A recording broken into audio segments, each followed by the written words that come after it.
Bonsoir tout le monde, j'espère que vous me recevez 5 sur 5. Alors aujourd'hui on va travailler essentiellement sur 9 travaux d'étudiants. En fait, à date, 9 étudiants ont fini de m'envoyer leur rapport d'analyse, leur base de données ainsi que leur fichier de syntaxe. Et donc on va essentiellement travailler sur la base de ces 9 travaux. Alors pour les autres étudiants, oui, vous pouvez toujours assister à l'atelier et puis en tirer les leçons, tout simplement. Alors sans plus tarder, je vais parler un peu du contenu. Dans un premier temps, nous reviendrons sur les rapports d'analyse, autrement dit les résultats qui ont été présentés. Ensuite, on fera le tour sur les syntaxes de façon à voir s'il y a des manquements. Ensuite, ou à la fin, nous parlerons des analyses bivariées. Autrement dit, se projeter un peu et en finir finalement pour ce qui est des analyses. Je vais commencer par ce travail qui porte sur l'effet de l'adversité familiale et scolaire sur le risque de décrochage scolaire. Alors ici déjà on voit qu'il y a un décalage entre le premier paragraphe et le tableau. C'est pas bien et on ne peut pas présenter une étude de cas de cette façon. Donc il doit y avoir une suite logique entre le texte et les illustrations tabulaires ou graphiques. Alors ce qui peut aider à résoudre le problème, c'est de réduire le tableau. Comment? En y allant avec interlignes simples. Et voilà, donc présentez vos tableaux, tous les grands tableaux, avec des interlignes simples. Alors c'est très simple, vous sélectionnez l'ensemble du tableau et puis voilà, vous réduisez. C'est vraiment beaucoup plus compact de cette façon. Et là on voit qu'il y a une suite entre le texte et les illustrations tabulaires ou graphiques. Ici tabulaire. Donc pour ce qui est du contenu du tableau, état matrimonial, il faut faire attention avec les fautes.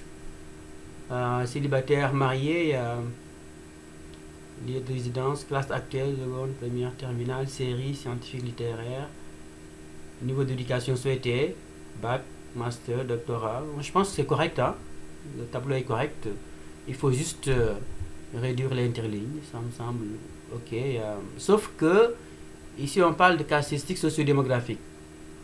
Évidemment, le niveau de scolarité c'est une caractéristique plutôt socio-économique, hein? Et donc intitulé en ajoutant socio-économique, hein? Caractéristiques socio-démographiques et socio-économiques. Pour ce qui est de la description du tableau, ce tableau renseigne principalement sur les profils. Ok, ça c'est bien, hein? C'est bien d'introduire. Mais il me semble que c'est ça qu'il faut signifier dès le début. C'est déjà fait. Il faut éviter les répétitions inutiles. Vous avez déjà introduit le tableau. Pourquoi vous devez en reparler encore? Vous devez réintroduire encore le même tableau? En tout cas, je ne comprends pas trop. Ça, c'est un élément. L'autre élément, à première vue, l'analyse est très longue. Il ne faut pas vraiment analyser les détails. C'est superflu. Par exemple, vous dites, lorsqu'on considère la variable sexe, sur les 45 personnes interrogées, 60% sont des hommes, tandis que 40% restants sont des femmes. Simplement dire que 60% sont des hommes, ça suffit. Donc pas besoin vraiment de détailler tous les chiffres. L'idée c'est de sortir des chiffres significatifs et d'axer l'analyse là-dessus et dégager des tendances. Et donc on n'est pas obligé d'analyser tous les pourcentages du tableau, attention. Mais on analyse les pourcentages significatifs. Et par rapport au sexe, un seul pourcentage, ça suffit. Alors pour ce qui est du tableau 2, la répartition des élèves selon leurs caractéristiques familiales, c'est un gros tableau. Déjà, il faut réduire l'interligne. On voit que c'est plus compact ainsi. Mais moi, j'aurais aimé qu'on présente les caractéristiques familiales à l'aide d'un graphique en barre horizontale. De façon effectivement à identifier seulement les catégories d'intérêt. Et ça m'amène finalement vers la syntaxe. Parfait, j'ai exécuté la syntaxe, tout me semble ok. En tout cas, il n'y a pas de message d'erreur. Par contre, la syntaxe n'est pas bien structurée, elle n'est pas bien organisée. Moi, j'ai du mal à me retrouver à identifier les différentes sections du questionnaire ou bien les différentes variables d'intérêt. Mais non, c'est pas bien structuré. Vous avez commencé par structurer selon le niveau de scolarité, il faut continuer. Hein? Mettre astérix et continuer, c'est pas nombre d'enfants. Voilà, continuer ainsi. Et surtout, regrouper les variables selon des dimensions. Par exemple, variable socio-démographique, variable socio-économique. Mais voilà, comme ça aide effectivement le lecteur facilement à se retrouver, quoi. En tout cas, moi, j'ai du mal à me retrouver dans ta syntaxe. Vraiment, c'est pas bien organisé. D'accord? Ça, c'est à refaire. Justement, pour revenir au tableau, il me semble que l'étudiant ou l'étudiante s'intéresse à l'effet de l'adversité familiale et scolaire sur le... Oui? Pour la syntaxe, il me semble que l'étudiant n'a pas gardé les traces du recodage des valeurs. Ah oui, effectivement. Tu as raison, Papa Guité. Il faut nécessairement mettre les labels des catégories. Et là, c'est très simple. Vous avez juste à mettre value, level, tout simplement. Vous mettez le nom de la variable. Là, on se répète, on l'a déjà vu, n'est-ce pas? Il me semble. Et là, vous mettez, par exemple, que 1 correspond à tel niveau. Ben voilà, alors je ne vais pas continuer, hein, on va perdre du temps inutilement. Et voilà, il faut mettre effectivement, il faut labelliser les valeurs catégorielles, en particulier. Merci beaucoup, Papa Guité, pour avoir attiré mon attention là-dessus. Mais pour revenir à l'adversité familiale, puisque tu as beaucoup de variables qui mesurent l'adversité familiale, je te propose de construire un indice qu'on peut appeler indice d'adversité familiale. Et là, je te demande d'aller lire l'étude de cas de Penda Wad. Donc, il faut lire son étude de cas. Elle a plus ou moins effectué le même travail. Elle a construit l'indice d'adversité familiale. Donc, lis cette étude de cas, mais je peux te guider un peu. L'idée, c'est d'identifier les variables qui vont aider à construire l'adversité familiale. Donc, ces variables, par exemple, c'est la taille de la famille. Hein, ça mesure un peu l'adversité familiale, en particulier lorsqu'on a une famille constituée de 6 personnes ou plus, on peut parler d'adversité familiale. Mais dans ce cas, on va dichotomiser la variable. Hein. L'idée, c'est de dichotomiser toutes les variables. Par exemple, tu mets 0 lorsque c'est 5 personnes ou moins, 1 lorsque c'est 6 personnes ou plus. Ensuite, le revenu du père, là aussi tu dichotomises. Moins de 50 000. Oui, moins de 50 000. C'est quoi des 1, c'est-à-dire c'est adversité, et 0, tout le reste, c'est-à-dire pas d'adversité. J'espère qu'on me comprend. Revenu de la mère, même chose. Scolarité du père, qu'est-ce qui peut être considéré comme adversité? Donc tu mets sans éducation, donc tu codes 1, et tout le reste tu codes 0. Scolarité de la mère également. Profession, c'est pas très clair hein, pour aider à mesurer l'adversité. Mais au moins ces variables que je viens de signifier pour aider à mesurer l'adversité. Je ne sais pas s'il y a d'autres variables que vous avez escamotées ici, mais l'idée, encore une fois, c'est de dichotomiser les variables en lien avec les statistiques familiales, de coder 1 chaque fois que c'est problématique, 0, pas problématique. D'additionner les variables ainsi dichotomisées de façon à construire l'indice. Ainsi, tu obtiens une version continue de l'indice. Après, tu peux catégoriser cet indice en créant, par exemple, 3 catégories, de façon à avoir adversité faible, adversité modérée et adversité élevée. Voilà, donc il faut construire l'indice d'adversité familiale. Le graphique représentant les relations des élèves et l'ambiance à l'école. Ok, mais ici, il n'est pas nécessaire de mettre des lignes horizontales, il me semble. C'est un peu superflu, donc il faut les enlever. En cliquant 2 fois par exemple, tu mets un trait. Encore un trait. Mais voilà, il me semble que c'est plus joli ainsi. Hein. Alors, tableau 3, distribution des variables en lien avec le décrochage scolaire et la perspective d'avenir. Déjà, c'est mal fait, on ne peut pas mettre... Parce qu'il me semble que ta variable dépendante, c'est le décrochage scolaire. Donc, tu ne peux pas mettre dans un même tableau et les variables mesurant la variable dépendante et des variables en lien avec la perspective d'avenir. Moi, je te conseillerais de séparer les groupes de variables. Donc, tu vas considérer les variables mesurant le risque de décrochage scolaire. C'est quoi ces variables? C'est ça, volonté d'arrêter l'école sans avoir le bac, arrêt des études, désastre majeur, fréquence des absences. Voilà, je pense que tu as 3 variables qui mesurent le risque de décrochage scolaire. Donc ces 3 variables, il faut les isoler. Soit tu utilises un graphique qui va représenter ces 3 variables, et justement je te conseille d'utiliser plutôt un graphique qui va représenter les 3 variables. Maintenant pour les autres variables, oui, tu peux utiliser le tableau. Ça c'est le premier élément. Deuxième élément, puisque la variable dépendante c'est le risque de décrochage scolaire, il faut la construire, cette variable dépendante. Et là il faut construire encore une fois l'indice, hein, l'indice de décrochage scolaire. Le principe est le même, il faut dichotomiser les 3 variables. Donc la volonté d'arrêter c'est déjà dichotomisé, mais il faut coder dans le même sens. Par exemple, volonté d'arrêter, donc oui on va coder 1, non coder 0. Arrêt des études, désastre. Non, ce n'est pas un désastre, donc on va coder 1. Oui, c'est un désastre, on va coder 0. Ça veut dire que ce n'est pas problématique, le fait d'arrêter les études. Donc, il faut vraiment coder dans le même sens. Fréquence des absences. Là aussi, il faut dichotomiser finalement. Donc, de telle sorte que tout ce qui est occasionnellement, souvent, c'est 1. Donc, c'est problématique. Et jamais 0. Donc, tu mets jamais 0. Occasionnellement, souvent, tu codes 1. Ainsi, tu auras dichotomisé les variables et dans le même sens, autrement dit dans le sens problématique, en termes de risque de décrochage. Ensuite, tu additionnes les 3 variables ainsi codées, dichotomisées précisément, et tu obtiens ainsi l'indice de décrochage scolaire en termes quantitatifs.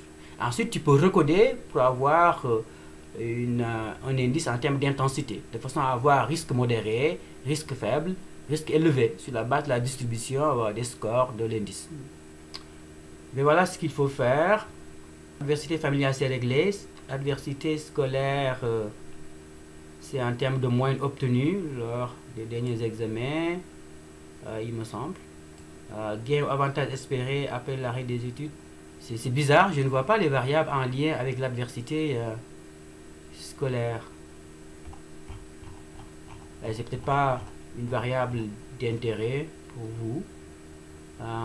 Mais c'est sûr que les relations élèves et l'ambiance à l'école, ça permet de mesurer un peu l'adversité scolaire.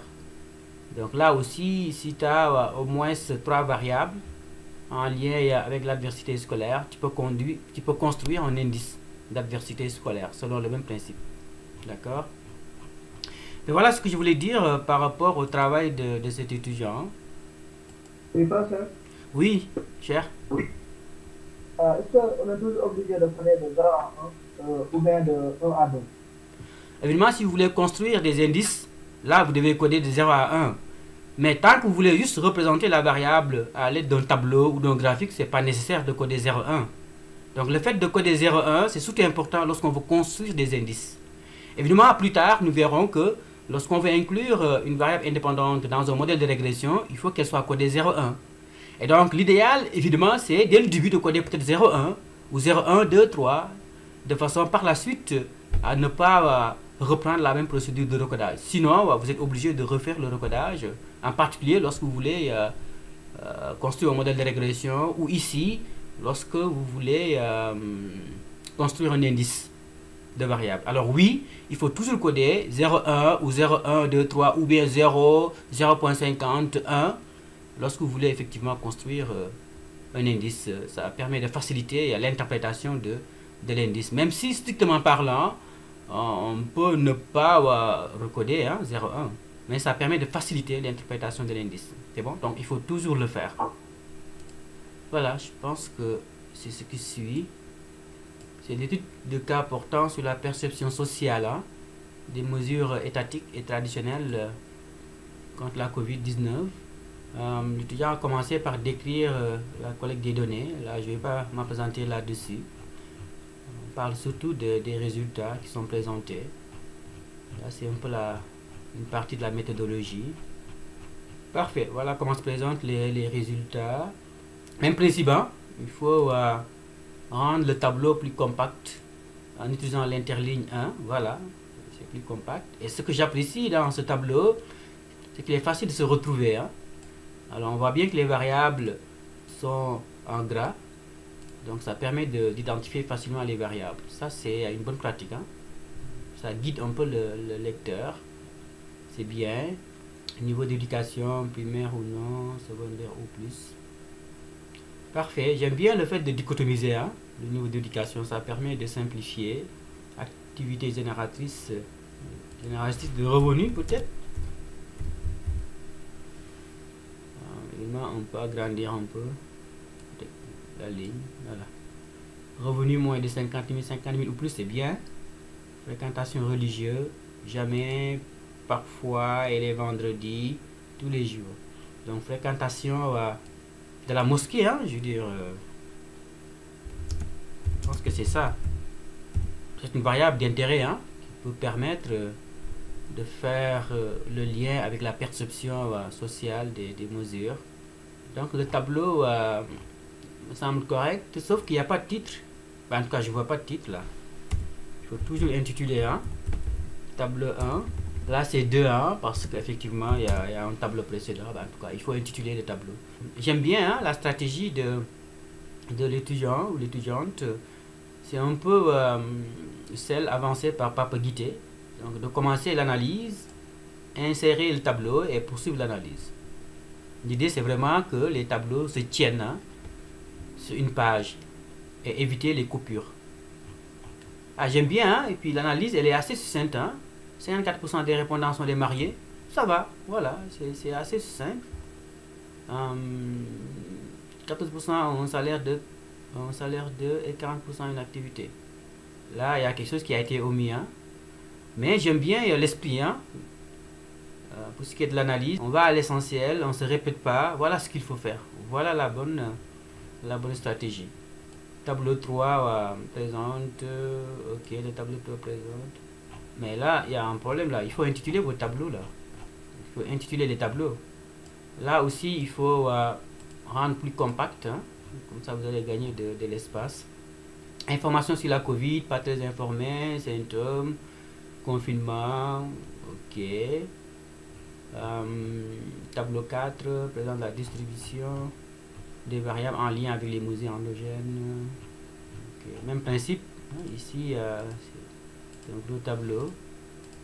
Je pense qu'on peut décaler que je puisse bien voir les résultats. Fréquentation des personnes victimes, utilisation des plantes, nombre de fois, efficacité entre prière et vaccin. Beaucoup plus efficace. J'imagine que c'est la prière qui est beaucoup plus efficace que les vaccins. Un peu plus efficace, à peu près la même efficacité, beaucoup moins efficace. Là, il faut préciser, c'est pas très clair. Hein? Efficacité entre prière et vaccin, je veux dire, qu'est-ce qui est beaucoup plus efficace? Par exemple, vous pouvez dire efficacité de la prière / vaccin. Là, au moins, on sait que c'est la prière, mais là, c'est pas très clair, quoi. Il faut reformuler. Mais il me semble que c'est efficacité de la prière, hein. Genre, la prière est plus efficace que le vaccin. C'est ce que j'ai compris, parce que c'est moi qui avais proposé cette question. C'est pourquoi je pense que c'est ça. Donc, je pense que c'est beaucoup plus efficace la prière. Alors, il y a à peu près la même chose. Je pense que tu peux dichotomiser aussi.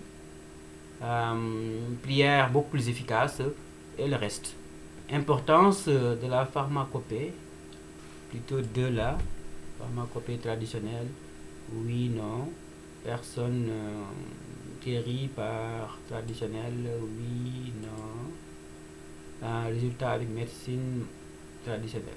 Je ne comprends pas ce que signifie résultat avec médecine traditionnelle. Je pense qu'il faut opter pour des formulations très signifiantes, précisément. Là, on voit bien que les gens ont une perception sociale assez particulière pour ce qui est des mesures traditionnelles, puisque 65% des gens pensent que la prière est plus efficace que le vaccin. Oh, intéressant ça. Ce qui serait intéressant, c'est de déterminer les facteurs qui sont associés à cette variable. Qui sont ceux qui pensent que la prière est plus efficace que le vaccin? C'est pourquoi tu gagnerais justement à dichotomiser cette variable. Je pense que c'est une variable d'intérêt. Ça me semble correct. Ça me semble correct. Sauf que j'aurais aimé avoir un graphique. Surtout pour les variables en lien avec tout ce qui est mesure traditionnelle. J'aurais aimé soit un graphique. Ah, là on nous présente une figure. C'est bien. Prévention de la Covid, distanciation, prévention de la Covid, plante, prévention de la Covid, haute crochet, prévention de la Covid. Ok, ça c'est les différentes stratégies, ce que je comprends, de prévention. Donc la distanciation sociale est la stratégie la plus souvent utilisée, ça c'est très bien fait. Sauf que la figure n'est pas bien intitulée, prévention Covid. On peut parler de les stratégies de prévention de la Covid, déployées par les répondants, je veux dire, il faut formuler une phrase, ok. Tableau, même principe, ici il faut réduire, rendre plus compact, stratégie de prévention, vaccin, port de masque traditionnel, intention de vacciner, confiance dans la médecine traditionnelle, doute lié au vaccin, effets secondaires. Moi je pense que c'est Anna, je pense que tu gagnerais à construire probablement un indice parce qu'il y a beaucoup de variables, alors ça crée un peu de la diversion. Pour ce qui est de la perception sociale des mesures étatiques, moi j'aurais aimé, on n'y avait pas pensé, mais j'y pense maintenant, à construire un indice qui va positionner chaque individu par rapport à une perception positive à l'égard de la médecine traditionnelle ou inversement ou à l'égard de la médecine moderne. Donc l'idée c'est de décider, est-ce que tu veux coder d'abord vers le sens des mesures traditionnelles ou vers le sens des mesures modernes. Je pense que tu peux coder vers le sens des mesures traditionnelles. Par exemple, utilisation des plantes. Oui. Donc oui, tu vas coder ça 1. Si ça va dans le sens des mesures traditionnelles. Non, tu codes 0. D'accord? Ensuite, efficacité entre prière et vaccin. Beaucoup plus efficace la prière, évidemment, ça va être codé dans le sens des mesures traditionnelles. Et donc dans le sens de oui. En tout cas, c'est peut-être pas une mesure traditionnelle, mais une perception des mesures locales ou traditionnelles. Voilà. En tout cas, autre que moderne, en lien avec la médecine. Donc, beaucoup plus efficace, tu vas coder 1, tout le reste, tu codes 0. Important de la pharmacopée. En tout cas, oui, tu codes 1, non, tu codes 0. Résultat avec médecine traditionnelle. J'imagine que est-ce que ça donne des résultats? Ça donne des résultats, oui, tu codes 1, non, tu codes 0. Je ne sais pas si tu comprends. Donc, stratégie de prévention, vaccin, port de masque, lutte traditionnelle. Voilà, là aussi même chose. Donc, tu vas coder 1, lutte traditionnelle, 0, port de masque, tu vas coder ça 0. Donc, 1, lutte traditionnelle, d'accord. Intention de se faire vacciner. Non, tu vas coder 1. Oui, tu vas coder 0, parce que ça va dans le sens des mesures traditionnelles, en tout cas autres que modernes. Même principe, donc effet secondaire. Ok, ça c'est pour les doutes. Ok, on ne va pas considérer. Important de la vaccination, oui, ça c'est à considérer. Pas important, donc tu vas coder 1. Plus ou moins important, tu peux coder 0.5. Et important 0, parce que ça va dans l'autre sens. Mais voilà, Anna, j'espère que tu comprends. Donc l'idée, c'est vraiment de construire un indice de perception sociale des mesures contre la Covid. Mais de coder vers le sens des mesures traditionnelles. Donc toutes les variables en lien avec la perception sociale, tu les intègres dans la construction de l'indice. Comme ça, tu vas réduire tes variables et tu vas avoir une variable dépendante très intéressante qui va te permettre déjà de dire si dans l'ensemble, les gens, sur une échelle allant, c'est pas de 0 à 8, est-ce que les gens ont un indice qui est moyen qui est faible ou un indice moyen qui est élevé. Donc ça te permettrait d'apprécier déjà le niveau de perception des habitants. 1. 2. Tu vas obtenir une variable dépendante que tu vas associer avec des variables socio-démographiques ou socio-économiques. Or, si tu avais retenu ces variables individuellement, il te serait difficile de construire beaucoup de relations bivariées. Ce serait pas très intéressant. Est-ce que tu comprends un peu Anna? Je pense que c'est Anna, c'est le travail d'Anna. Oui, oui. Parfait, c'est ce qu'il faut faire. Alors là, tu as construit l'indice de pauvreté, c'est bien Anna. Très bien. Évidemment, il faut que je vérifie les scores, mais je te fais confiance que c'est bien construit. Donc, tu as d'abord construit l'indice, ensuite tu as construit l'intensité de la pauvreté sur la base de l'indice. Ça semble intéressant, Anna, ça c'est bien. Après, tu vas associer l'indice de pauvreté à l'indice de perception sociale. Ça, ce serait très intéressant. J'ai comme l'impression que plus on est pauvre, plus on va avoir une perception sociale voilà, positive envers les mesures traditionnelles. C'est l'hypothèse qu'on peut poser ici, Anna. Je pense qu'elle pourrait peut-être être vérifiée ici. Mais ici, c'est pas l'indice de pauvreté, c'est plutôt... je pense qu'il faut parler d'intensité. Hein, ou l'indice de pauvreté en termes d'intensité, oui. En termes d'intensité. Parce que l'indice, c'est continu. Hein. Là, on peut dire l'indice en termes d'intensité. Pour être plus précis, d'accord? Caractéristique des variables en lien. Donc là, c'est pas caractéristique, c'est plutôt distribution de l'indice de pauvreté en termes d'intensité. Voilà, voilà pour ce qui est du... C'est bien fait, hein, Anna, c'est bien fait. Qui me semble être un quartier pauvre, quand on est tellement pauvre, ok. Moi, je pense que c'est un travail qui est très intéressant, hein, Anna, et puis tu es sur la bonne voie. Maintenant, pour ce qui est des syntaxes, Anna, hein, même problème, hein, je veux dire, ici, c'est pas bien structuré. Mais si je devais exécuter ta syntaxe, est-ce qu'il y aurait des erreurs? Ah oui. Il faut éviter de mettre les datasets là. Il faut enlever ça. C'est peut-être ça le problème. Je pense que c'est ça le problème. Parce que la base de données que j'ai ouverte, c'est pas la base de données 1. Donc, c'est sûr que ça va pas fonctionner. Alors, je vais rouler à nouveau. Ça va fonctionner. Ah, c'est bien, ça fonctionne. Pour le reste, peut-être oui. Ah oui, ça fonctionne finalement. C'est bien, Anna. Il faut éviter de mettre l'information contextuelle en lien avec la base de données. Il faut l'enlever complètement, ok? Sinon, ça fonctionne. Donc, le seul problème que j'ai détecté ici, Anna, c'est le fait de mettre du contexte avec la base de données. Alors, on va y aller avec Cher, qui s'intéresse en particulier aux effets de l'intervention d'une ONG religieuse sur les conditions de vie des populations. Mais ça ne se fait pas de commencer la présentation des résultats en plaquant comme ça le tableau. Hein. Il faut faire comme les autres. Hein. Commencer par introduire le tableau, ensuite présenter le tableau. Là, il faut rendre le tableau plus compact. Voilà, c'est un peu mieux. Voilà, c'est beaucoup mieux. Plus compact. Passer vers la gauche.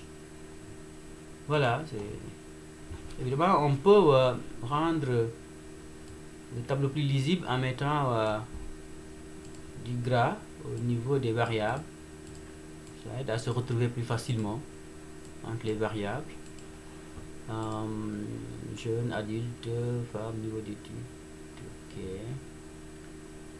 Ok.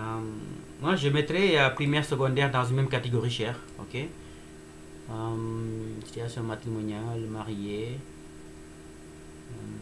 profession, cadre, entrepreneur, commerçant, élève, autre, ok, bénéficiaire, 35-35. Parfait. On a beaucoup de cas ici, ça promet. Là, comme je l'ai signifié, il faut commencer par présenter le tableau avant de plaquer le tableau. D'accord. Mais l'analyse me semble assez succincte. Hein? Voilà. 54% sont des hommes. Ça suffit. Voilà, je pense que c'est assez succinct. C'est bien. Ce qui est de l'analyse. Même principe, il faut rendre le tableau plus compact. Hein? C'est bien. Là aussi, on va rendre plus compact. Là, on a décidé de mettre ici oui, non. Moi, je pense qu'on peut faire sauter le non. C'est redondant. Donc, je pense qu'il faut utiliser la même stratégie, cher. Hein? Je veux dire, tu mets les fréquences à gauche et les pourcentages à droite, en optant pour les oui. J'aime bien cette stratégie. Et ce qui serait encore plus intéressant, cher, c'est de présenter ces résultats sous forme graphique. Moi, j'utiliserai le diagramme en barre horizontale. Hein? Ce serait beaucoup plus parlant. Et là, effectivement, tu mettrais seulement les oui avec les pourcentages. Je suggère de remplacer le tableau 3 par un diagramme en barre horizontale. Tableau 4, là aussi, on va réduire, rendre plus compact. Mais il faut peut-être tirer vers le haut. Indice, ok, ça c'est les variables qui vont aider à construire l'indice. Ça c'est bien cher. Au moins c'est bien identifié les variables qui vont aider à construire l'indice mesurant les effets socio-économiques, c'est bien. Là aussi, il faut signifier qu'il s'agit de pourcentage en note de bas de tableau. Donc ne pas hésiter, justement, tu as utilisé ici note. Il faut renseigner qu'il s'agit de pourcentage. Ou bien le signifier au niveau du tableau, en tout cas du titre. Distribution en pourcentage. Ah, ok, c'est bien, ok. Tu l'as fait, ok, c'est bien. Distribution en pourcentage, ok, c'est bien. Cher, là, il faut couper. Il ne faut pas que ça soit long non plus. Hein. Voilà, tu vois. C'est facile à gérer. Tu coupes. Ok, là, tu as sorti, en fait. Donc, tu mets point. Attention. Voilà, donc. Ok, situation matrimoniale. 5-2. Même principe, hein. Ici, il faut enlever la ligne contextuelle, là, portant sur le jeu de données. Sinon, après, quand je vais rouler, des messages d'erreur vont apparaître. Pourquoi? Parce que ma base de données n'a pas le même nom, quoi. Alors, il faut séparer, hein. Il faut séparer les titres des lignes de commande. Hein. Il faut les séparer, sinon rien ne fonctionne. Parce que si tu accoles record à manque de combustible, le logiciel va considérer que, effectivement, c'est un commentaire. C'est trop collé au commentaire, donc il faut décaler. Ne pas oublier de mettre point, hein. À la fin de la ligne value label, donc il faut mettre point, sinon ça va pas fonctionner. Même principe ici, il faut mettre point, sinon ça fonctionne pas. Je veux dire, les valeurs ne vont pas labelliser. Même principe, il faut décaler la ligne de commande par rapport au titre. Même principe, décaler. Là, mettre point. D'accord. Parfait. Alors, autre chose, par rapport au titre, là, il faut commencer par mettre astérix. Hein. Sinon, après, il peut y avoir des messages d'erreur. Donc, ici, c'est fait ici. Parfois, c'est fait, parfois, c'est pas fait. Il faut le faire systématiquement. Hein. Commencer par astérix, ensuite indice. Moi, ça me semble bien. Cher, il faut construire les indices. Hein. L'indice mesurant les effets socio-économiques et aussi l'autonomie, il me semble. En tout cas, je pense que tu es assez avancé. Ensuite, l'idée, c'est de relier ces indices aux variables socio-démographiques, socio-économiques, aux variables en lien avec le zonage et aussi le fait d'avoir bénéficié ou pas des programmes de l'ONG. Ça, je pense que c'est la variable indépendante d'intérêt. Hein. Parce que tu veux vérifier si l'intervention de l'ONG a un effet ou pas, un effet important ou pas, sur les conditions de vie des populations. Donc il faut inclure le fait d'avoir bénéficié ou pas d'une intervention. Alors on va vérifier. Ok. Indice sanitaire élevé, indice sanitaire modéré. Donc tu as construit l'indice sanitaire, c'est ça? Tu peux avoir une signification même marginale. Parce que tu as 30.5, 30.5. C'est exactement le même nombre de pourcentage. Ou bien il y a une erreur au niveau des pourcentages. Ou bien il y a une erreur au niveau du test. Il faut qu'il revoie aussi la construction de l'indice sanitaire là. Ça peut influer aussi peut-être. Ouais, probablement. Mais clairement, sur la façon dont les résultats sont présentés, il n'y a pas de relation significative. Donc il faut revoir l'indice, comment il a été calculé. Je t'ai suggéré, pour augmenter le nombre de cas, d'enlever certaines variables qui sont peut-être moins pertinentes et comportent beaucoup de données manquantes. Donc, tu n'as pas besoin de mettre dans l'indice 12 variables, c'est peut-être un peu trop. Donc, tu peux réduire à 8, à 7, en tout cas, sélectionner les variables pertinentes et puis construire l'indice sur la base de ces variables. Oui? parce que l'indice sanitaire, c'est 5 variables. L'indice socio-économique, c'est 8 variables. 8 variables. Ok.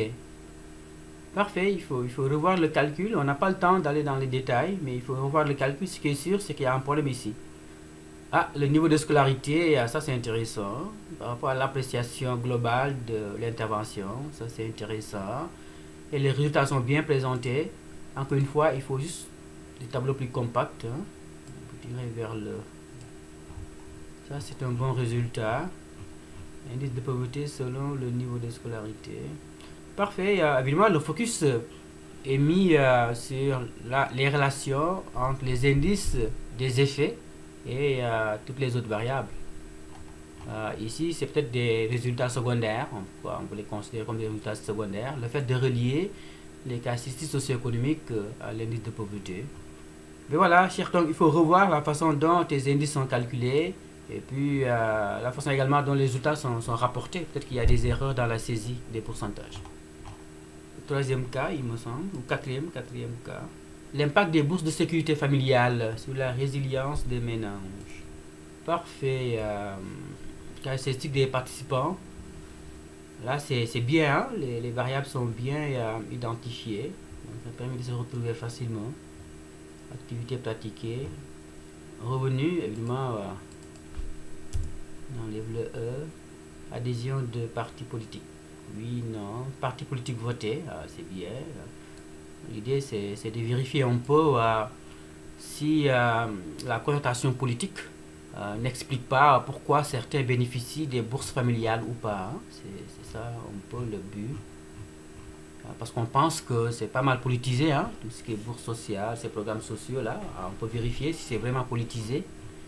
La plupart d'entre eux sont des femmes avec un pourcentage. Là aussi, même problème. Tu ne peux pas analyser le pourcentage des hommes et des femmes, d'accord? Il faut analyser de façon succincte. Il y a un problème de ce point de vue-là. Connaissance des bourses, date d'obtention, accès à la bourse, ciblage, famille vulnérable, manque de moyens. Alors, connaissance des bourses, date d'obtention, ciblage, ok, les non-bénéficiaires, parce que je suis salarié, politisation des bourses. Incompréhension du ciblage, ça c'est intéressant. Là aussi, donc, c'est trop long hein, comme analyse. Il y a moins de rendre plus succincte. Le tableau 4 présente la distribution, ok. C'est bien. Il y a un lien qui est fait entre les tableaux et le texte, donc tu introduis les tableaux. C'est bien, mais là, il faut rendre plus compact, quoi. Là, c'est un double tableau, quoi. Là, c'est un peu compliqué, hein. Je pense qu'il faut séparer les deux tableaux. C'est bien meilleur. Mais non, ça se lit pas bien. Hein. Source de revenus ouvriers, non, ça se lit pas bien. Tout ce qui est bien meilleur, là, il faut isoler. Et isoler appréciation des bourses. Hein. Pourquoi pas utiliser un seul graphique. Mais il ne faut pas mettre dans un même tableau des variables qui sont plus ou moins différentes, quoi. En tout cas, pour ce qui est des catégories. Donc là, il faut refaire ce tableau et le scinder. Distribution des variables en lien avec la capacité de résilience. Distribution en lien avec la pauvreté vécue. Ah, c'est bien.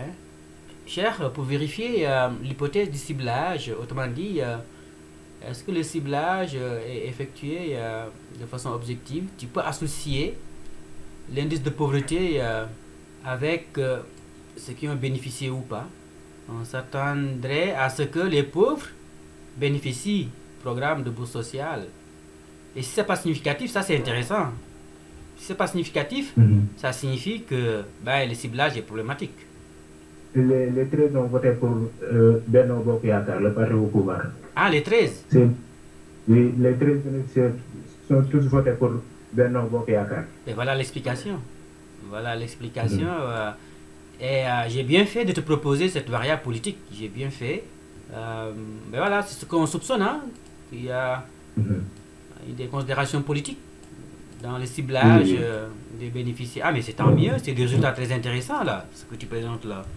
Donc, non seulement il y a un lien très important entre l'appartenance politique et le ciblage, mais aussi, voilà, il n'y a pas de lien entre la pauvreté et le fait d'avoir bénéficié ou pas. Donc tout ça, ça pose le problème de ciblage. L'hypothèse du ciblage problématique et vérifier, c'est bien ça. Maintenant, reste à savoir, est-ce que vraiment ceux qui ont bénéficié du programme ont vu leur situation s'améliorer? Là, je vois un facteur associé à la bourse. Tous les bénéficiaires sont des femmes. Qu'est-ce que je vois ici? Comparaison de moyenne de groupe quant à l'indice des bourses de sécurité. Comment tu as construit l'indice? Mais il y a un problème alors. Parce que ce n'est pas un indice. C'est le fait d'avoir bénéficié ou pas, c'est pas un indice. Mais là, tu me parles de moyenne. C'est très confondant. Tu me parles aussi de moyenne. Je veux dire, si c'est le fait d'avoir bénéficié ou pas, ça c'est des tableaux croisés et l'équilibre carré. Tableau croisé qui carré. Ben oui. Tableau croisé et qui carré. Ah, il faut réviser tes cours là, je veux dire, JT. Quand tu as deux variables catégorielles, qualitatives, c'est le tableau croisé et donc le qui carré. Source de revenus, situation économique bien meilleure. Ça c'est intéressant, hein? Le fait de relier, le fait d'avoir bénéficié ou non du programme et la situation socio-économique, ça c'est bien ce qu'il faut faire. Mais il faut juste changer de technique, hein? C'est pas la bonne technique là. Oui. Parfait. Pour ce qui est de la syntaxe, même problème, hein, JT, il faut mettre des astérix, sinon, s'ils exécutent, eh bien, il va y avoir des messages d'erreur à gogo. Ainsi de suite, ainsi de suite. Même principe, il faut labelliser aussi les valeurs. Value, label, ok. H2, voilà, en tout cas, on l'a déjà fait, d'accord. Il faut le faire pour toute la syntaxe. Troisième élément, et non le moins, il faut structurer la syntaxe. C'est très mal structuré. Ben, en tout cas, il y a un début de structuration, mais après, ici, voilà, il n'y en a plus. Ici, il faut mettre, je sais pas, indice de pauvreté, quelque chose comme ça. Le codage actuel, ok. Mais voilà, je pense qu'on a fait le tour. Est-ce qu'il y a des questions? Alors, on va y aller avec l'analyse quantitative des effets de l'entrepreneuriat féminin. Il me semble que c'est Fatou Tchongan. Même principe Fatou, hein? Il faut commencer par introduire le tableau. Les femmes âgées de 30 à 39 ans représentent 40% de la population, tandis que celles 50 ans... Là, c'est trop, hein? Je veux dire, tu peux juste parler d'un pourcentage significatif. Je pense que c'est trop détaillé, ou deux pourcentages tout au plus. Le tableau 2, même principe, hein? Il faut rendre plus compact. Âge, je pense qu'il y a trop de catégories. 3 maximum, je pense, on avait parlé, donc 3 catégories maximum. Par exemple, tu peux fusionner à 40 à 49 ans, 50 ans et plus, dans une même catégorie. Et même dichotomiser, hein? Donc 20 à 39, ensuite 40 et plus. Donc je pense que tu gagnerais à dichotomiser pour simplifier. Milliers de résidences d'Aro, tableau, autre, beaucoup de catégories. Je ne sais pas s'il y a moyen de réduire, partout. S'il y a des quartiers qui sont proches, tu peux les regrouper. Nombre d'enfants, c'est beaucoup là aussi, il faut... Mais non, 7 à 8 enfants, tu peux pas présenter une catégorie contenant seulement 1. Donc là, tu peux regrouper 5 à 6 et 7 à 8 ans, donc 5 enfants et plus. Donc ça, tu vas fusionner. Voilà, tu peux fusionner ça. 1 à 2 enfants, c'est correct. 3 à 4. Éducation, c'est bien. Chambre dans une construction moderne. Distribution des fréquences, des variables en lien avec les caractéristiques sociales. Motivation, juste ne pas rester sans rien faire. Pour avoir de l'argent, participer aux dépenses. Pour satisfaire les besoins. Degré de confiance élevé. Là, je pense que tu gagnerais à utiliser un diagramme en barre horizontale. Hein, avec juste les pourcentages. Hein, pour avoir de l'argent. Mais voilà. Distribution de fréquences et de pourcentage. Là, il faut que le tableau soit plus compact. Revenus générés, c'est trop, hein, trop de catégories. Encore une fois, 3 catégories maximum. Là, tu peux fusionner les 2 dernières catégories, par exemple. J'imagine que c'est revenus générés par mois ou Probablement pas par jour, ou peut-être par jour, je sais pas. En tout cas, il faut préciser là, revenu généré par mois ou par jour. Prêt bancaire, tontine, proche, autofinancement, autre. Ok, là c'est peut-être important de discriminer. Distribution des fréquences, formation, oui, formation. Même principe, on va réduire le tableau. Tableau 5. Durée de l'activité, 2 heures. Là aussi, on peut réduire. Hein? On peut réduire 10 ans et plus. Peut-être 4 à 9 ans, regrouper 4 jusqu'à 9 ans. Plus ou moins satisfait, conséquences, ok, tableau 5. Ah ben je vois pas de graphique là, il n'y a que des tableaux. L'idéal c'est vraiment d'amalgamer, hein, présentation tabulaire, présentation graphique, de varier quoi, diversifier. Mais là je ne vois que des tableaux. Contribution financière dans le budget. Je ne vois pas l'indice, hein. J'aurais aimé avoir l'indice de pauvreté. Hein. Une façon de réduire ces 5 variables.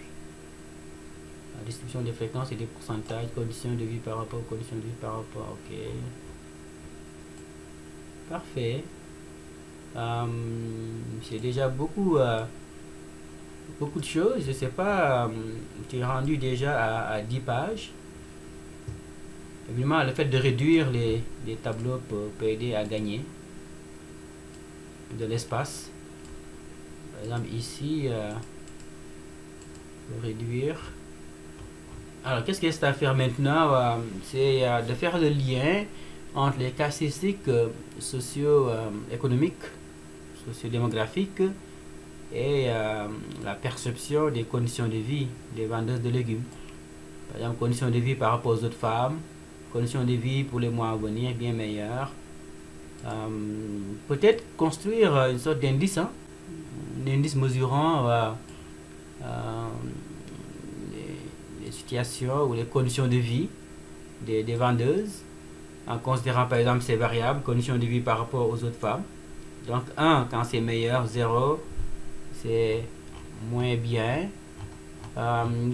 Identifier les variables, hein, qui peuvent aider à construire cet indice socio-économique.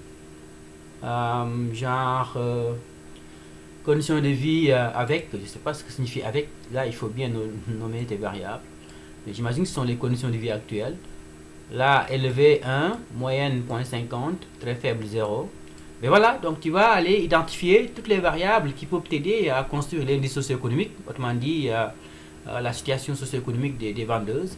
Et là, tu vas construire l'indice en fonction de ça. L'idée, c'est de coder les variables 0, 1, qu'elles soient trichotomiques ou dichotomiques. D'accord? Une fois que tu as l'indice, maintenant tu peux associer à l'indice des variables socio-économiques, des variables socio-démographiques, des variables en lien, il y a aussi avec l'accès à les types de financement par exemple. Voilà. Est-ce que c'est autofinancement? Est-ce que c'est les tontines? Est-ce qu'il y a un lien avec l'indice socio-économique? Et aussi faire la relation entre la pauvreté et l'indice socio-économique.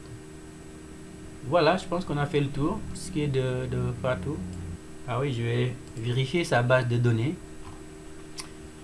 Elle m'a envoyé ces syntaxes dans un fichier Word. En tout cas, j'ai pris quand même la peine de mettre ça dans le fichier de syntaxe de SPSS. C'est ce qu'il faut faire. Et là, mettre des astérix, ok. Pour ce qui est des titres, donc mettre des astérix. Et voilà, mettre des astérix, ainsi de suite, ainsi de suite. C'est sûr que sans les astérix, si je roule la syntaxe, il va y avoir plein de messages d'erreur. Même principe, hein, mettre les value labels. Je ne sais pas si on l'a vu ou pas, peut-être qu'on ne l'a pas vu, je ne sais pas. Je sais que on l'a vu avec les étudiants de Master 2. Peut-être qu'on ne l'a pas vu, je ne sais pas trop. Probablement, parce que ça se répète là, je ne vois pas les value labels. C'est peut-être ma faute, hein, finalement. Il me semble qu'on l'a vu seulement manuellement. On ne l'a pas vu avec la syntaxe, probablement. Mais en tout cas, il faut mettre value label. Hein. Soit directement, manuellement, soit dans la syntaxe. Et c'est toujours préférable de mettre ça dans la syntaxe. Mais voilà, là aussi c'est très mal fait, hein. Il faut mettre des astérix. Il y a quand même une certaine structuration. Le problème c'est juste qu'il n'y a pas d'astérix et puis c'est très confondant tout ça. Parfait. Ce qui est de Fatou Thiongane. On va y aller avec l'étude quantitative de l'impact de l'intervention de Caritas. Il me semble que c'est l'étude de Véronique.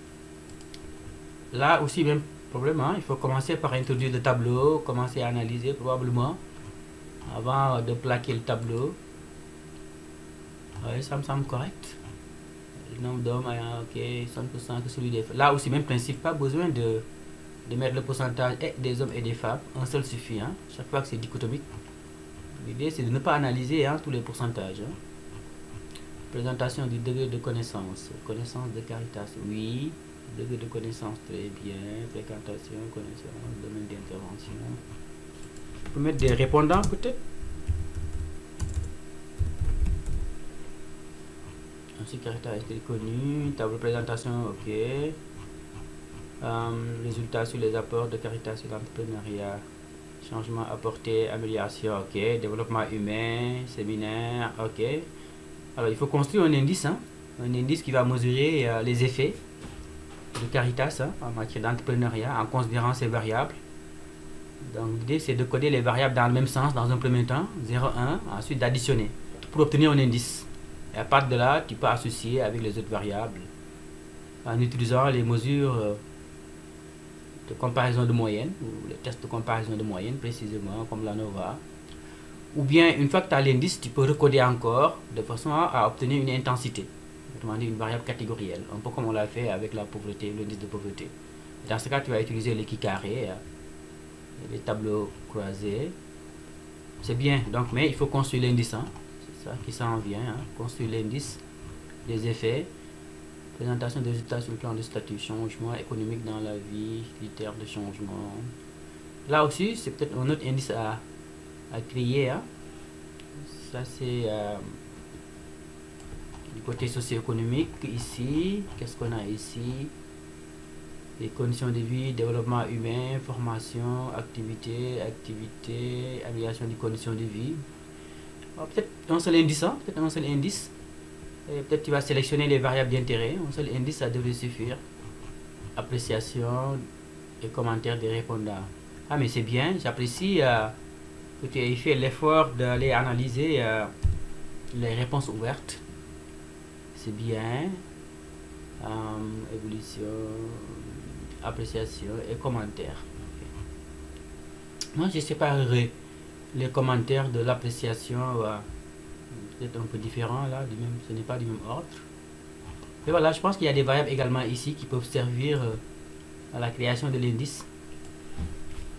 Mais voilà, ce qu'il reste à faire, c'est de créer l'indice, hein, mesurant les effets de Caritas. Tu peux créer un indice, comme je l'ai suggéré, mais aussi tu peux créer deux indices, parce que je vois qu'il y a beaucoup de variables qui portent sur les effets.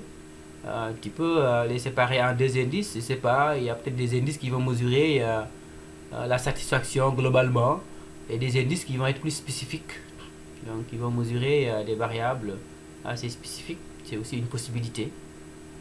Donc, mais l'idée c'est vraiment de créer soit un indice, soit des indices, hein, deux indices maximum.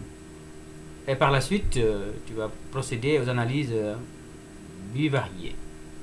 Alors, la syntaxe, est-ce que je la retrouve? Alors, ça c'est bien fait, hein, c'est bien fait, c'est structuré. Peut-être trop structuré, hein, parce qu'il n'y a pas de regroupement de variables. Ça pourrait aider. Identifier par exemple les variables socio-économiques, socio-démographiques, variables de perception. Voilà, ce serait mieux, mais c'est correct aussi. Même principe, il n'y a pas de value label. Ben, probablement, on ne l'a pas vu, ça se répète. Généralement, vous appliquez les consignes. Alors, si on ne voit pas de value label, ça veut dire qu'on ne l'a pas vu, probablement. On l'a vu surtout avec les étudiants de Master 2. Et vous avez envoyé d'ailleurs une vidéo en ce sens-là, à consulter, à visionner. Si vous l'aviez fait, vous avez vu effectivement qu'il faut mettre value label, ok. Autrement, ça me semble correct, hein. Maintenant, est-ce qu'on peut générer, je sais pas si c'est nécessaire. Mais voilà, pour ce qui est de ce travail, est-ce qu'il y a des questions pour ce travail? Alors, on va y aller avec la prévalence et facteurs associés au recours à la vaccination contre la Covid. Cas de Ndiaoudoun. Âge en catégorie, bien. J'aime bien le fait de mettre en gras les variables, ça permet de faciliter la lecture. Revenu, profession, représentation de la variable dépendante avec la variable indépendante. C'est quoi ça? C'est pas clair ça. Au lieu de parler de variable dépendante, mettez les noms des variables en question. Ok. Ah oui, ok, je vois. Oui, reçu vaccin. Ok, non, ok, je comprends. Une dose, deux doses. Ok, je comprends. C'est bien, c'est bien fait, mais il faut changer le titre. Ça, c'est la distribution du taux de vaccination et du nombre de doses. Voilà. Alors, tableau, il faut intituler, hein, il n'y a pas de numéro ici. Distribution des variables en rapport en connaissance de la Covid. Distribution des variables en rapport avec la connaissance de la Covid plutôt. Là aussi, il faut réduire. Connaissance sur la base, ok, vaccin, ok, ok. Là, on se répète, là. On connaît le pourcentage de vaccins reçus. Pas besoin de se répéter, je pense que c'est à enlever. Hein. On peut mettre juste le nom du vaccin reçu. Dose, là aussi, on a déjà une idée. Donc, l'idée, c'est de ne pas multiplier les représentations, les illustrations à partir des mêmes données. Donc, tu as déjà opté pour un graphique. Pourquoi ici, tu le présentes à nouveau dans un tableau? Mais non, tu fais un choix. Donc, ça, c'est à enlever complètement. Dose aussi, c'est à enlever. Il faut enlever le titre, là, ici. Hein. C'est mal fait. Hein. Ah, j'aime pas particulièrement le noir, là, le fond. Il faut opter pour un fond, un fond blanc. Voilà, aucun remplissage. Mettre du noir. Et voilà, ça me semble plus joli comme ça, quoi. Alors, pas des trucs superflus, hein, avec des couleurs, là. Moi, je mettrais le gris hein, pour les couleurs. Mais le bleu aussi, c'est correct. Hein. Ça ne dérange pas. Évidemment, après, on peut mettre l'axe, en tout cas la ligne verticale et horizontale. En tout cas, je ne vais pas perdre de temps là-dessus. Remarque, les personnes indiquent, pas de remarques, hein, il faut analyser directement. Pourquoi faire des remarques? Ou bien vous dites, remarquons que les pourcentages, voilà, mais pas mettre remarque 2 points. Même principe, hein, il faut refaire ce graphique selon le même modèle. Pauvreté. Alors là, les graphiques que je vous suggère de les faire avec Excel. Alors, les graphiques de SPSS ne sont pas très jolis, comme on peut le voir, hein, c'est pas très joli. Et puis, c'est pas flexible pour ce qui est de la modification. Donc, je vous conseille d'utiliser toujours Excel. Donc, il faut refaire le graphique, cette figure-là. Il faut intituler, hein, figure 1, 2, alors il faut mettre des chiffres pour intituler. Facteurs associés à la vaccination, mais c'est bien, là, on a pris de l'avance. Situation matrimoniale, mais vous avez un problème sérieux. La vaccination, c'est le fait d'avoir reçu ou non le vaccin. Et là, vous utilisez le test F, je ne comprends pas. Qu'est-ce qui se passe? Vous n'avez pas appris vos leçons, là. La vaccination, c'est une variable dichotomique, qualitative. Et vous utilisez quand même le test F, quoi. Ben, c'est à refaire complètement. Plutôt le tableau croisé et donc le qui carré. Parce que la VD, elle est qualitative. Et la VI qualitative également. Même principe ici, j'imagine. Ah, ici, on a une moyenne avec la variable liée à la connaissance Covid. J'imagine que là aussi, c'est une variable dichotomique, connaissance Covid. C'est catégoriel. Alors, il faut complètement refaire ces analyses-là. C'est pas la bonne technique qui a été utilisée là. Mais voilà ce qu'il faut faire. Il faut refaire les analyses bivariées en utilisant le bon test. Ici, c'est le test qui carré. Sur la base des tableaux croisés, ok. Alors, la syntaxe, Vaccin, oui, c'est la syntaxe. Même principe, donc il faut mettre astérix. Là, il faut mettre value label. Ah, là, je vais l'écrire alors en entier, puisque apparemment on l'a pas vu. Donc, vous mettez value label, vous mettez âge, le nom de la variable, 3. Donc, 1 à 2, donc c'est 1. Je sais pas c'est quel âge. Ah oui, je vois 25 ans ou moins. Donc, tu mets 1. Ensuite, tu ouvres les guillemets, c'est 25 ans ou moins. Ensuite, 3 à 4, c'est 2. Donc 2, c'est 26 à 45 ans, il me semble. 26 à 45 ans, on ferme les guillemets. 3, autrement dit 5 à 7, ce sont les 46 ans ou plus. 46 ans ou plus.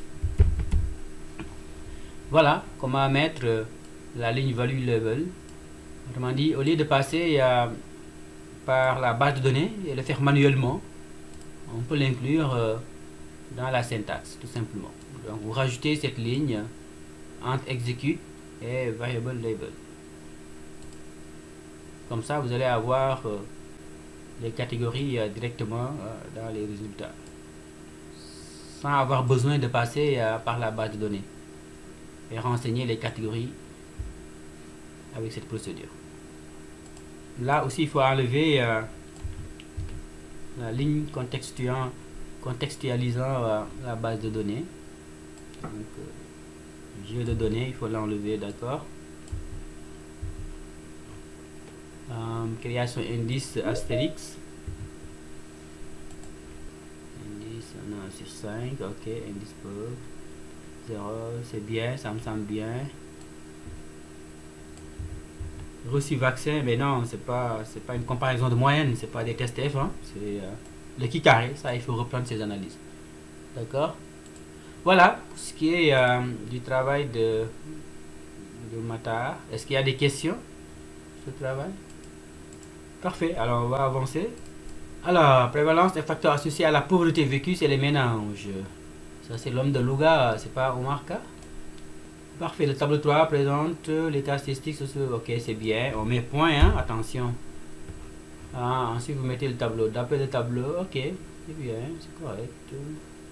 Statut matrimonial, ethnie, ok, ça me semble correct le tableau. D'après le tableau, ok, parfait. On observe la proportion des hommes, même principe, hein? On donne le pourcentage seulement des hommes ou des femmes, mais pas les deux à la fois. Et donc tu peux réduire encore cette partie analytique, hein.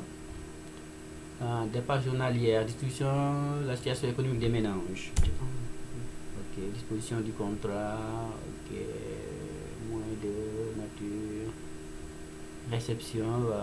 Ici, il y a beaucoup de variables dichotomiques. Moi, je mettrais un graphique, Omar, en barre horizontale, en considérant seulement les oui ou les non, hein. Par exemple, moins de 2500. Ou bien 2500 ou plus. Je peux mettre 2500 ou plus, ou bien moins de 2500.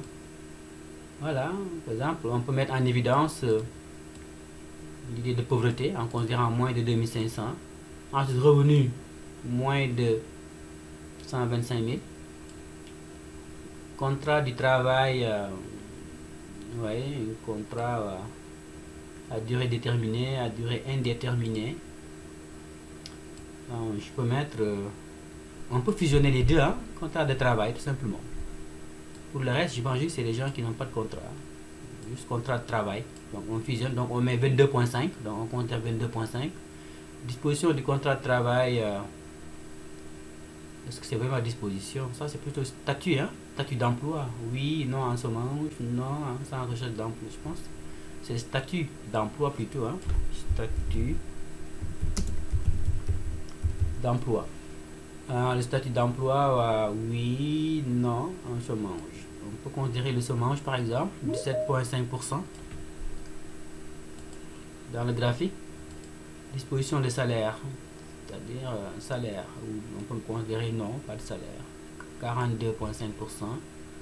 Perte de revenus due à la Covid, oui, on peut considérer 97.5%. Réception d'aide pendant la Covid, 22,5%. Voilà, donc tu identifies les catégories d'intérêt et tu représentes à l'aide d'un graphique en bas horizontal. Distribution de fréquence, la dimension subjective, appréciation des conditions de vie, situation économique du village, situation du caractéristique de la situation. Ok, c'est bien. Disposition de biens, radio, TV, moto. Il me semble que Omar, t'avais omis de poser des questions en lien avec la pauvreté, ce qui était une erreur là, monumentale. On avait convenu de considérer des variables proxy, autrement dit des variables qui vont mesurer plus ou moins la pauvreté, donc qui vont donner une mesure assez proche de celle qu'on avait prévue au départ.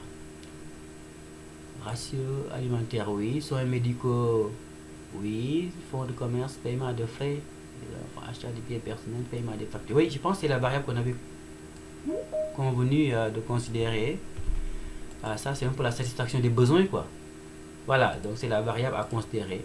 Donc tu construis un indice, un indice de pauvreté, que tu vas appeler un indice de satisfaction des besoins, finalement. C'est un peu la pauvreté, mais tu l'appelles indice de pauvreté, puisqu'on s'intéresse à la pauvreté. Donc tu l'appelles indice de pauvreté. Il faut peut-être coder dans le sens de la pauvreté. Donc, il faut que ça aille vers la pauvreté. Autrement dit, il faut que les scores élevés soient en lien avec la pauvreté. Par exemple, soins médicaux. Coché 2 points, non coché. Donc ça veut dire que ce n'est pas satisfait. Donc 97,5 points, c'est pas satisfait. Donc ça, tu vas coder 1. Paiement des enfants, donc c'est pas satisfait. Donc c'est 50,7. Tu vas coder 1 et l'autre 0. Voilà, donc tu codes 0, 1. 1 lorsque le besoin n'est pas satisfait. 0 lorsque le besoin est satisfait. Comme ça, tu vas coder dans le sens de la pauvreté. Ensuite, tu calcules la somme des scores des variables dichotomiques. Par la suite, tu peux recoder en catégories, en 3 catégories, pour avoir pauvreté faible, pauvreté modérée, pauvreté élevée. Dépendamment de la façon dont les scores se présentent, je ne connais pas comment ces variables vont se présenter, les scores.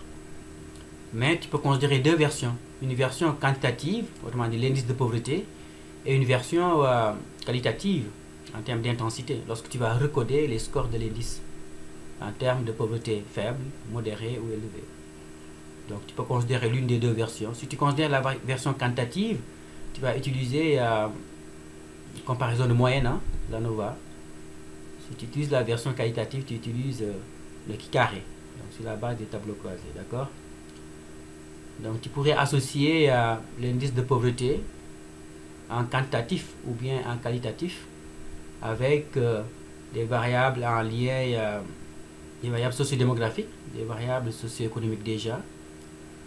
Ensuite, par rapport à l'appréciation des conditions de vie, on considère que ceux qui sont pauvres vont avoir une appréciation négative de leurs conditions de vie.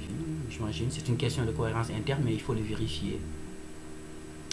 Et là aussi, tu peux construire un indice global mesurant la perception des conditions de vie. Donc, tu as ces variables, appréciation des conditions de vie des ménages, du village, voilà. Tu peux construire un indice.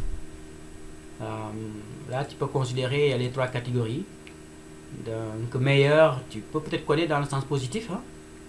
1 meilleur, 0,50 les mêmes, et 0 pire. Voilà, un peu comme ça. Donc ça, c'est l'indice mesurant la perception des conditions de vie de façon globale. Alors que l'autre indice, c'est l'indice de pauvreté, d'accord? Je ne sais pas comment tu as construit l'indice de pauvreté, il faut le renseigner. L'indice est obtenu en faisant la moyenne des 7 variables de résultat. Ok, c'est bien, c'est parfait Omar, c'est bien. Ratio alimentaire, je ne sais pas si tu as codé dans le sens positif ou négatif, mais de toute façon ça n'importe pas. Si tu codes dans le sens positif, c'est aussi correct. Il faut juste qu'il y ait une harmonie, quoi, en divisant cette somme par 7. Nous avons fait de sorte que la variable cochée correspond à la satisfaction de besoins. Correspond à la satisfaction de besoins, pas de pauvreté. Et celle non cochée correspond aux besoins non satisfaits. Et donc je comprends que tu as codé dans le sens positif. Non coché correspond aux besoins. En tout cas là, c'est pas très clair, Omar, ce que tu as décrit ici là. Dis simplement, si on a satisfait le besoin, c'est codé 1 ou 0. C'est ça qu'il faut signifier simplement. La façon dont tu as construit cette phrase, elle est confondante. Donc ici, dit simplement que nous avons codé dans le sens positif ou dans le sens négatif. Si le besoin est satisfait, c'est 1, sinon 0. Voilà, c'est très simple. Mais là, c'est pas très bien formulé. Et moi, je ne suis pas capable de savoir tu as codé dans quel sens. Et ça, c'est important. Pas de pauvreté, satisfaction des besoins. Ok. Pauvreté, besoin non satisfait. Ok. Là, ça me semble clair. Hein? Pauvreté, besoin non satisfait. Ah, la pauvreté est élevée. Hein? Ici, dans cette zone de Louga. Téléphone, ok. Parfait. Facteur en lien avec l'indice de pauvreté. Distribution des pourcentages pour diminuer la pauvreté.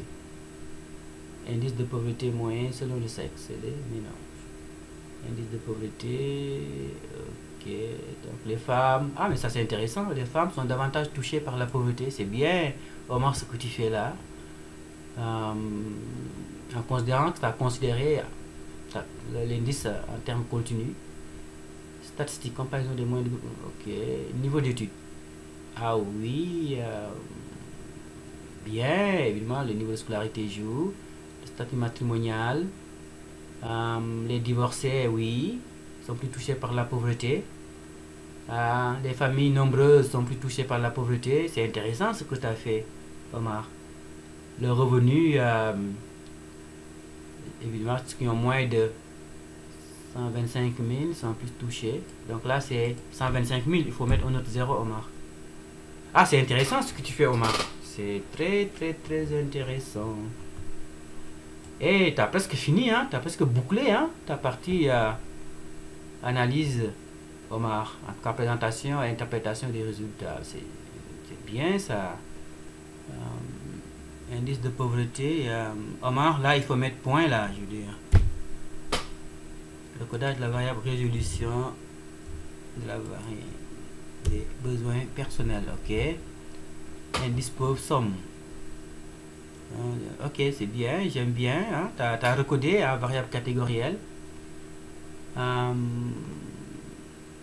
Mais Omar, j'aurais aimé que tu distingues dans la pauvreté, pauvreté extrême et modérée. Parce que là, ils sont 80% pauvreté, et dans pauvreté, ce qui est modéré et ce qui est peut-être extrême. Omar. Donc, je pense qu'il faut créer 3 catégories au lieu de 2 catégories.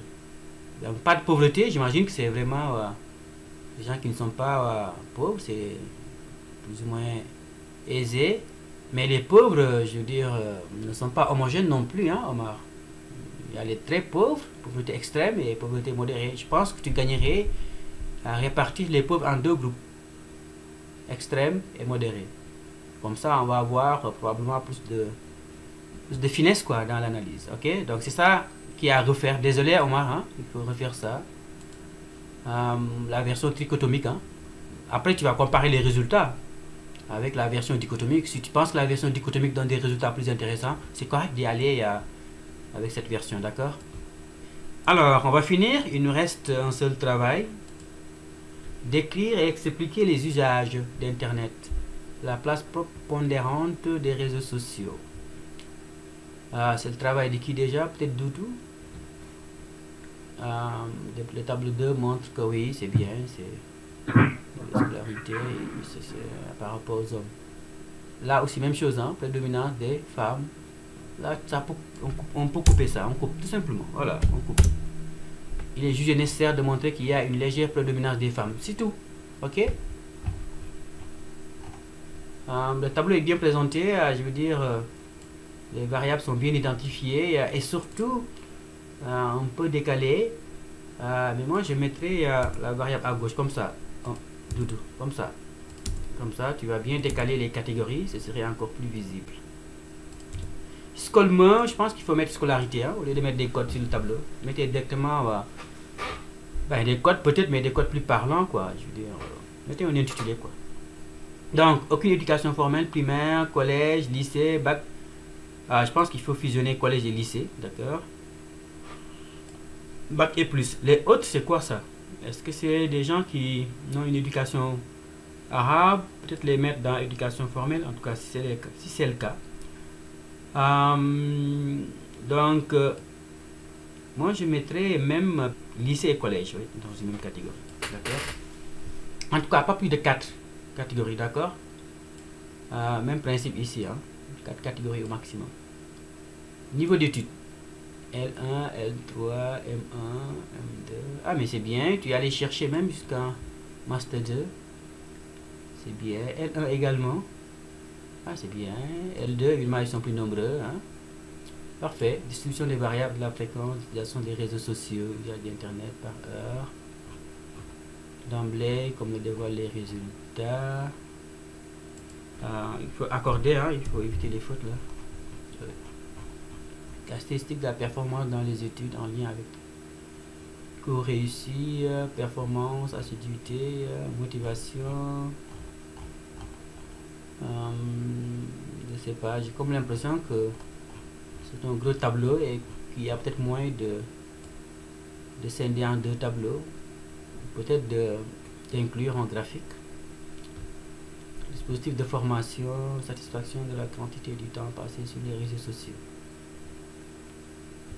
Distribution des Facebook. Ça c'est intéressant, hein? Non coché, ça c'est pas, c'est inutile, hein? Juste cocher, hein? Cocher, pourcentage valide coché. Et là tu doubles l'information, quoi. Je veux dire, la même information tu représentes avec un tableau et un graphique. Non, moi j'éliminerai le tableau, d'accord. Et pourcentage valide coché linéaire, c'est pas nécessaire, quoi. Là c'est mal fait, hein, Doudou. On a vu que lorsqu'on présente un diagramme en barre horizontale, il faut trier les pourcentages de façon à ce qu'on ait la barre la plus haute, et ainsi de suite, et ainsi de suite. Comme ça, on peut voir d'un seul coup d'œil que par exemple WhatsApp est l'application ou le réseau social le plus souvent utilisé. Mais là, c'est difficile à voir parce que c'est pas bien ordonné. Donc, il faut trier, il faut refaire ce graphique. Donc, trier les pourcentages. Comme ça, on va voir que les barres sont bien ordonnées. Et ça facilite la lecture. D'accord? Ça, c'est à refaire. Temps moyen sur Internet selon les statistiques sociologiques. Le temps moyen sur Internet, j'imagine que c'est une variable quantitative. Si tel est le cas, ben d'accord, on peut utiliser le test T. J'aimerais bien voir la variable, j'imagine qu'elle est décrite, la moyenne quelque part. En tout cas, j'espère que c'est une variable quantitative. Dans ce cas, le test T est approprié pour l'effet du sexe. Oh, ça c'est un peu bizarre, hein, le fait qu'il n'y ait pas de différence entre les hommes et les femmes. D'habitude, il y a des différences. Et puis le temps moyen sur Internet par jour, c'est plus de 2,5 ans, il y a un problème. Et donc, ce que je soupçonne, c'est que ce n'est pas une variable quantitative. Je soupçonne que c'est une variable en termes de catégorie, que tu as considérée comme quantitative. Est-ce que c'est le cas, Doudou? Oui, c'est ça. Mais c'est des catégories. C'est pas en continu, c'est pas en quantitatif, c'est des catégories. Justement, c'est ça que je soupçonne. Parce que le nombre d'heures moyen, ben, c'est plus que 2,59 heures. Mais si tu considères des catégories, oui.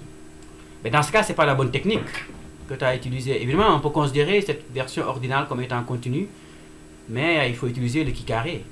C'est peut-être la raison pour laquelle il n'y a pas de relation entre les sexes, parce que il doit y avoir une relation entre le sexe et le temps passé sur Internet. Donc, comme tu as des catégories, je pense qu'il faut considérer les catégories, donc le qui carré et les tableaux croisés. Alors, je vais juste voir, est-ce que tu as présenté les résultats quelque part? Ok, usage d'Internet. 1 à 2 heures, moins d'1 heure. Mais là, c'est mal fait, Doudou. Pourquoi tu dichotomises avec moins d'1 heure, c'est seulement 5-6%? Ça n'a pas de sens, quoi. Je veux dire, la façon dont tu as dichotomisé, ça n'a pas de sens, quoi. C'est quoi le but en isolant les moins d'1 heure? C'est quoi ça? C'est bizarre. Ok. Essaye de dichotomiser la variable pour avoir 3 catégories, mais 3 catégories qui ont du sens. Même 2 catégories, mais 2 catégories qui ont du sens. Mais la catégorie moins d'1 heure, ça n'a pas de sens. C'est seulement 3 quarts sur 50 par rapport à 50. Ça n'a pas de sens. C'est très mal fait. Donc, tu vas créer 2 versions. La version dichotomique, mais là, il faut refaire. De façon à avoir quelque chose d'équilibré. Je sais pas, moi, j'aimerais bien avoir la distribution des variables. Donc, c'est 1, 1 heure, 2 heures 30, 4 heures et plus. Et voilà, donc ça veut dire qu'il faut reprendre ça, le tableau 7. Ce sera tableau croisé et qui carré. Même principe ici, niveau d'éducation, il faut reprendre tout ça. Modèle de régression, ah mais c'est bien. Tu as même procédé à l'analyse de régression multiple, ça c'est bien par contre. Mais malheureusement, la variable elle est qualitative. Et tu ne peux pas utiliser le modèle de régression linéaire qu'on a vu. On utilise ce qu'on appelle le modèle de régression logistique lorsque la VD est qualitative. Et ça, nous le verrons seulement l'année prochaine, hein, au Master 2. Donc là, il faut oublier l'analyse de régression multiple. Par contre, tu peux utiliser l'analyse de tableaux multivariés. Donc, utilise l'analyse de tableaux multivariés en impliquant une variable contrôle dans la relation entre une variable indépendante d'intérêt et la variable heure passée sur Internet. Voilà, c'est très intéressant le fait d'avoir cette information, les réseaux sociaux les plus utilisés. Ensuite, ce qui reste à faire et l'intérêt, c'est d'associer les variables sociodémographiques, socio-économiques ou d'autres variables indépendantes d'intérêt, les associer avec la variable dépendante qui est le temps passé sur Internet. Mais c'est une variable que tu vas catégoriser en 3 catégories. Soutien social. Alors, j'aimerais bien aussi que tu associes soutien social au temps passé sur Internet. Est-ce que les gens qui manquent de soutien social sont plus tentés à utiliser Internet? Ce serait intéressant. En plus, c'est une variable éminemment sociologique. Heure en moyenne. Ok, donc tu vas considérer 0 à 1.9 heures. Ensuite, 2 à 3.99 et 4 heures et plus. Voilà, je pense que ça me semble correct. Ou bien tu peux dichotomiser aussi 4 heures et plus et tout le reste quoi. Si tu veux dichotomiser, c'est ainsi que tu dois faire, c'est ça qui est pertinent. Donc tu isoles les 4 heures et plus et tout le reste. Parce que les 4 heures et plus c'est 52,8%. Doudou. Maintenant tout le reste, tu peux les mettre dans un sac, dans une catégorie si tu veux. Donc tu peux essayer 3 versions. Bah, pas 3 versions, 2 versions. Une version dichotomique, donc 4 heures et plus versus le reste. Et une version en 3 catégories. 0 à 1.99 heures, 2 à 3.99 heures et 4 heures et plus. Voilà, tu vas essayer les 2 versions. C'est bon? Oui, c'est bon. Parfait, je pense qu'on a fait le tour. Est-ce qu'il y a des questions? Désolé, j'ai été assez long. Est-ce qu'il y a des questions d'ordre général ou bien en lien avec un problème spécifique? Donc la prochaine étape consiste à procéder à des analyses bivariées. Mais attention, je pense que certains d'entre vous n'ont pas fait leur devoir. Lorsque les deux variables sont qualitatives, on utilise les tableaux croisés et donc le qui-carré. Lorsque la VD est quantitative, les VI qualitatives, les tests de comparaison de moyenne, essentiellement l'ANOVA. On va utiliser l'ANOVA. Et donc tout le monde, à partir de maintenant, va devoir m'envoyer le rapport complet des résultats. C'est j'ai une question. Oui. Par exemple, pour les analyses bivariées. Oui. On regarde nos hypothèses pour faire les analyses bivariées. Oui. Dans ce cas, si par exemple l'hypothèse l'analyse bivariée n'est pas significative, est-ce qu'on est obligé de faire le tableau ou bien on explique tout simplement? Souvent, ce n'est pas nécessaire. Il faut juste l'expliquer dans le texte que telle relation n'est pas statistiquement significative. Voilà, à 95% ou quelque chose comme ça. Voilà, on peut l'expliquer. Par contre, s'il s'agit d'une hypothèse centrale du travail, là, on peut présenter les résultats de façon à voir que ce n'est pas significatif. Je donne un exemple. Si vous vous intéressez à la relation entre l'adversité familiale et le risque de décrochage scolaire, ça, c'est une question centrale de ce travail. Là, il faut présenter le résultat sous forme tabulaire, que ce soit significatif ou pas. Mais s'il ne s'agit pas d'une question centrale du travail, il n'est pas nécessaire de présenter les résultats sous forme tabulaire lorsque ce n'est pas significatif. Et par rapport au graphique, en fait, pour les tableaux que j'ai eu à analyser, j'ai eu à faire quelques explications, quelques implications, même pas des... Par exemple, quand je finis d'expliquer la répartition des chiffres, j'essaie de mettre une phrase où j'interprète un peu ces chiffres. Est-ce que c'est acceptable ou bien est-ce qu'il faut que je me limite à décrire les chiffres. On va décrire les statistiques. Il faut quand même dégager une tendance qui va résumer un peu ce que vous venez de dire. Ça, c'est une bonne stratégie, Eliman. Je t'encourage à y aller comme ça. Parce que souvent, lorsqu'on décrit les chiffres, on se perd dans les détails. On n'arrive pas à dégager l'essentiel de ce qu'on vient de dire. Et justement, après quelques analyses, quelques descriptions, oui, il faut dégager une tendance. En une phrase, 2 phrases. Comme ça, le lecteur voilà, va savoir que tout ce que tu viens de décrire, c'est en lien avec ça. Voilà la conclusion. Ça, c'est très important. Donc, il faut y aller systématiquement de cette façon. Oui, effectivement. Ça, c'est bien. C'est bon. Parfait. Ben, merci beaucoup.